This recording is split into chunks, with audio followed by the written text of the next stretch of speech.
Hello दोस्तों, आप सभी का स्वागत है हमारे ऑनलाइन क्लास में। जैसा कि आप सभी देख पा रहे हैं, आज हमारा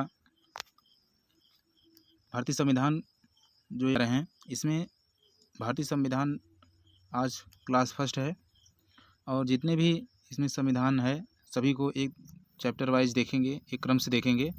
और आज हमारा पहला जो टॉपिक है, इसमें हम सभी लोग क्या पढ़ेंगे कि भारतीय संविधान जो निर्माण की प्रक्रिया है उसको हम लोग देखेंगे। भारतीय संविधान के निर्माण की प्रक्रिया जितनी भी है, कैसे भी भारतीय संविधान बना, कहाँ से क्या स्रोत आया, कैसे भी है, सभी को देखेंगे और भारतीय संविधान को देखेंगे। और चलिए स्टार्ट करते हैं। तो और जो भी साथी नए जुड़े हैं, कृपया हमारे चैनल को सब्सक्राइब कर लें और शेयर भी कर दें। चलिए अब स्टार्ट करते हैं। तो भारतीय संविधान पढ़ने से पहले हम लोग पढ़ते हैं कि भारतीय राज्य व्यवस्था भारतीय राज्य व्यवस्था है क्या। राज्य व्यवस्था जिसको हम पॉलिटी कहते हैं। राज्य व्यवस्था देखिए, राज्य व्यवस्था वह व्यवस्था होती है जिसके अंतर्गत देश को चलाने के लिए सरकार, कानून और संस्थाओं का निर्माण व संचालन किया जाता है। ठीक, अब देखिए जैसे यहाँ पे राज्य व्यवस्था का अर्थ यही हुआ इसमें कि जैसे किसी देश को चलाया कैसे जाएगा, या संविधान जो है, संविधान जो बना तो सरकार को चलाने के लिए क्या क्या ज़रूरतें पड़ी हैं, या कानून जो भी बना है उसके लिए निर्माण के लिए जितने भी व्यवस्थाएं की गई है उसी को हम लोग क्या कहेंगे, राज्य व्यवस्था कहेंगे। ठीक, चलिए आगे देखते हैं। अब देखते हैं हम लोग संविधान क्या है। संविधान क्या है, संविधान क्या है इसमें देखेंगे कि संविधान एक लिखित दस्तावेज है जो हमें यह बताता है कि देश कैसे चलेगा और कौन शासन करेगा, जनता को क्या अधिकार मिलेंगे, या क्या कैसी न्याय व्यवस्था है, इन सभी को हम लोग क्या कहेंगे, संविधान कहेंगे। संविधान के अंतर्गत यह देखेंगे कि जो भी जैसे संविधान है तो कोई भी देश किस हिसाब से चलेगा, कैसे, ऐसा जरूरी नहीं है कि भारत देश ही, क्योंकि जो संविधान का निर्माण होगा वह निर्माण जितने भी देश हैं सभी देश क्या करते हैं, अपना अपना संविधान बनाते हैं। ठीक, तो भारत में किस हिसाब से संविधान का उदय हुआ और संविधान को बनाया कैसे गया, इन सभी को हम लोग इस पूरे सीरीज में देखेंगे। चलिए और आगे बढ़ते हैं। तो आप सभी से निवेदन है कि अच्छी तरीके से नोट्स बनाते चलिएगा, क्योंकि यहाँ पे हम लोग समझने के साथ साथ नोट्स बनाते हुए चलेंगे ताकि आपको बार बार किसी दूसरे का क्लास न देखना पड़े और एक ही क्लास में आप संपूर्ण ज्ञान प्राप्त कर सकें। चलिए और आगे बढ़ते हैं। अब देखिए, जब संविधान की बात होती है तो अब हमारा प्रश्न यही आता है कि संविधान का जो निर्माण है कैसे किया गया है, या फिर भारत में संविधान बना कैसे है। इन सभी को एक क्रम से देखेंगे, या भारत में संविधान का उदय कैसे हुआ। ठीक, चलिए आगे बढ़ते हैं। अब देखिए, जो भारत में जो संविधान का उदय हुआ, तो देखिए भारत में सर्वप्रथम संविधान सभा के गठन का प्रयास 1895 ईस्वी में बाल गंगाधर तिलक जी ने जो स्वराज विधेयक पारित किया था, वो स्वराज विधेयक बम्बई में, उस विधेयक के तहत सबसे पहले प्रयास किया गया कि भारतीयों के लिए भी एक संविधान हो। ठीक, तो पहला हमारा नोट पॉइंट ये हो जाएगा, क्या हो जाएगा भाई, कि भारत में सर्वप्रथम संविधान सभा के गठन का प्रयास कब किया गया था, 1895 ईस्वी में। कौन किया था प्रयास, बाल गंगाधर तिलक जी ने किया था, बाल गंगाधर तिलक जी ने। चलिए और आगे देखते हैं। दूसरा प्रयास कब किया गया भाई, दूसरा प्रयास हमारा किया गया 1922 में। गांधी जी ने अपनी पुस्तक यंग इंडिया में कहा कि भारतीय संविधान भारतीयों की इच्छा अनुसार होगा। अब देखिए, महात्मा गांधी जो जो जी थे, उनका पुस्तक का नाम क्या है भाई, यंग इंडिया। ठीक, यंग इंडिया, इसमें उन्होंने कहा था कि भारतीय संविधान जो होगा वो भारतीयों की इच्छा अनुसार होगा। ठीक, अब ऐसा नहीं कि किसी दूसरे का आधिपत्य हो जाए, कि यहाँ पे जो भी अंग्रेज राज करते थे उनके अनुसार हो, ऐसा नहीं। तो महात्मा गांधी जी ने 1922 में कहा था, वो जिन्होंने अपनी पुस्तक लिखी यंग इंडिया, उसमें कहा था कि भारतीय संविधान जो होगा भारतीयों की इच्छा अनुसार होगा। ठीक, चलिए और आगे बढ़ते हैं। अब आता है हमारा साइमन कमीशन के बारे में थोड़ा चर्चा कर लेते हैं। अब इसमें जो संविधान निर्माण की प्रक्रिया जो भारत में चल रही थी, तो उसमें क्या क्या तर्क आए आगे देखिए।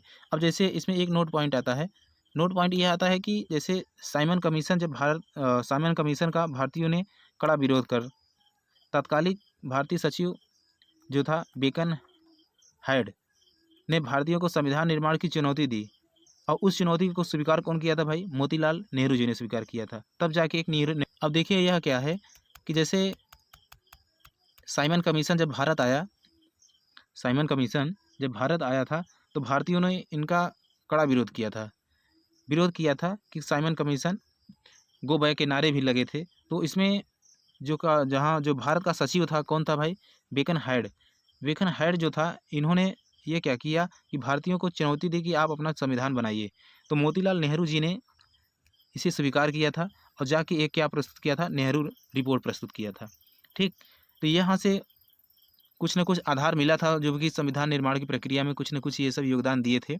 अब देखिए, अब हमारा जैसे जब नेहरू रिपोर्ट की जब बात आती है, तो नेहरू रिपोर्ट मोतीलाल नेहरू जी ने जब प्रस्तुत किया तो क्या कब प्रस्तुत किया आगे देखते हैं। यह देखिए यहाँ पे साइमन कमीशन जब भारत आया था तभी यह विरोध हुआ था, लेकिन जब भारतीयों के सामने एक चैलेंज आया कि आप अपना स्वयं का संविधान बना के दिखाइए, तब उस चैलेंज को स्वीकार किया था कौन भाई? मोतीलाल नेहरू जी ने। ठीक, अब देखिए आगे नेहरू रिपोर्ट की बात करते हैं। नेहरू रिपोर्ट जो आया, नेहरू रिपोर्ट जो आया था भाई, यह रिपोर्ट कब आया था?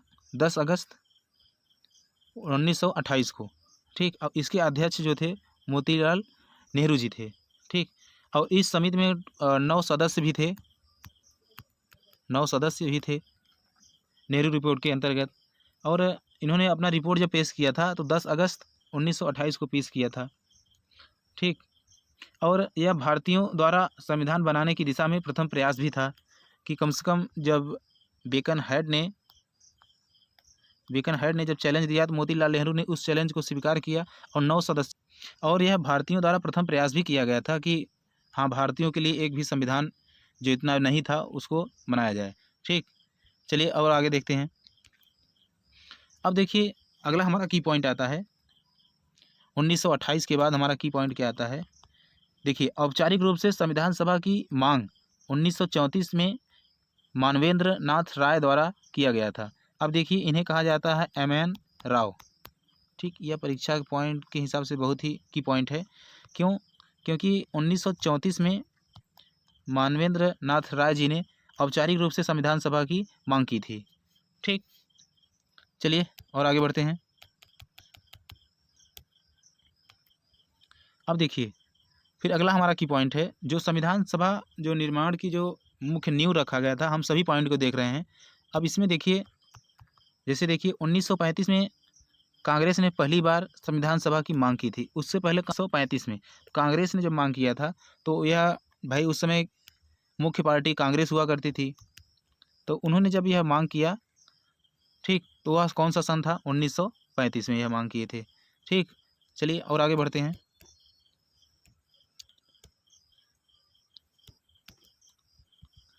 अब देखिए 1935 के बाद हमारा आता है क्या भाई? अगस्त प्रस्ताव। अंग्रेजों द्वारा लाया गया एक अगस्त प्रस्ताव था, और जिसके अध्यक्ष कौन थे भाई? Lord Linlithgow. इन्होंने यह प्रस्ताव कब प्रस्तुत किया था? 8 अगस्त 1940 को। ठीक, ये 8 अगस्त 1940 को उन्होंने अगस्त प्रस्ताव प्रस्तुत किया था, और इस प्रस्ताव में कहा कि भारत में संविधान सभा का जो गठन है वह द्वितीय विश्व युद्ध की समाप्ति पर कर दिया जाएगा। अब देखिए इसमें समझने वाली बात क्या है कि जो अगस्त प्रस्ताव आया तो जिसके अध्यक्ष थे लॉर्ड लिनलिथगो, और प्रस्ताव प्रस्तुत किया 8 अगस्त 1940 को। लेकिन इन्होंने क्या कहा? इन्होंने कहा कि जो हम भारतीयों के लिए संविधान बनाएंगे तो यह जो द्वितीय विश्व युद्ध है, द्वितीय विश्व युद्ध, ठीक, द्वितीय विश्व युद्ध की समाप्ति पे हम लोग क्या करेंगे? भारतीयों के लिए एक संविधान का निर्माण करेंगे। संविधान क्या करेंगे भाई? निर्माण करेंगे। ठीक, लेकिन इस प्रस्ताव को, जो यह प्रस्ताव आया था अगस्त प्रस्ताव, इस प्रस्ताव को क्या किया गया था?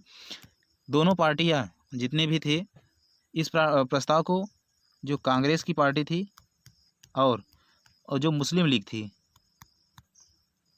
ठीक, जो यह मुस्लिम लीग थी और यह जो कांग्रेस पार्टी थी, इन दोनों ने क्या किया था, इसे मानने से इनकार कर दिया था, इन्हें अस्वीकार किया था।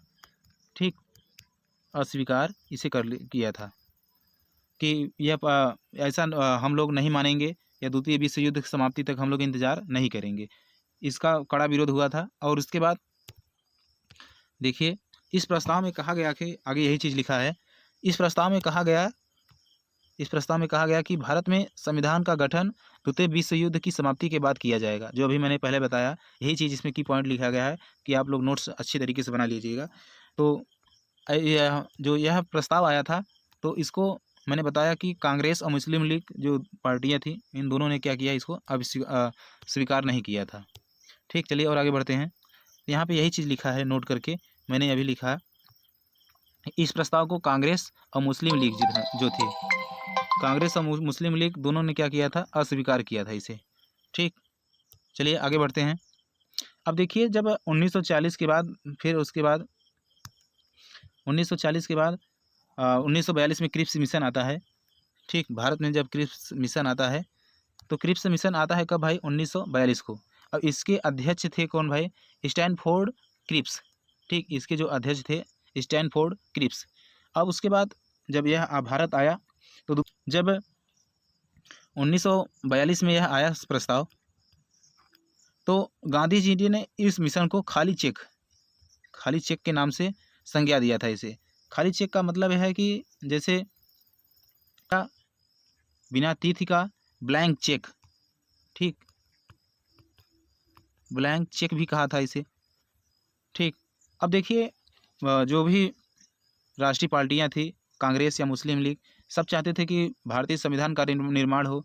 लेकिन जितने भी जैसे अंग्रेज लोग थे, वो लोग चाहते थे कि द्वितीय विश्व युद्ध के बाद हम लोग भारतीय संविधान का निर्माण करेंगे। लेकिन भारतीय क्या कर रहे थे, इसको नहीं मान रहे थे। ठीक, तब उसके बाद इस प्रस्ताव को जो भी था, यह भी इस प्रस्ताव जो क्रिप्स मिशन आया, इसको भी क्या किया गया, मुस्लिम लीग द्वारा, और मुस्लिम लीग और उसके बाद जो भी कांग्रेस पार्टी थी, इसको भी क्या किया था, इसको भी अस्वीकार कर दिया गया था। ठीक, चलिए और आगे बढ़ते हैं। अब उसके बाद हमारा आता है भाई क्या, कैबिनेट मिशन। कैबिनेट मिशन आता है 1946 में। कैबिनेट मिशन हमारा आता है कब भाई, 1946 में। अब देखिए, जब 1942 में हमारा क्या आया था, क्रिप्स मिशन आया था। ठीक, अब उसके बाद हमारे पास अब क्या आया भाई, अब आ गया कैबिनेट मिशन 1946। अब देखिए, हम लोगों ने जब 1946 पढ़ लिया, अब इसमें क्या होगा कि संविधान सभा का एक प्रस्ताव आएगा, उसके बाद इसमें संविधान सभा का निर्माण की प्रक्रिया प्रारंभ होगी। तो यह हम लोग पढ़ेंगे नेक्स्ट वीडियो में। ठीक, और उसके बाद जो भी साथी नए जुड़े हैं, कृपया हमारे चैनल को सब्सक्राइब कर लें और शेयर भी कर दें। ठीक, और हमारा चैनल जो है, हमारा चैनल है GS भाई सोनू सर, और हमारे चैनल को लाइक, सब्सक्राइब और कमेंट, और फेसबुक पेज पे हमारा एक पेज चल रहा है, उसको भी फॉलो कर लें। ठीक, तो चलिए मिलते हैं नेक्स्ट वीडियो में। तब तक के लिए जय हिंद, जय भारत।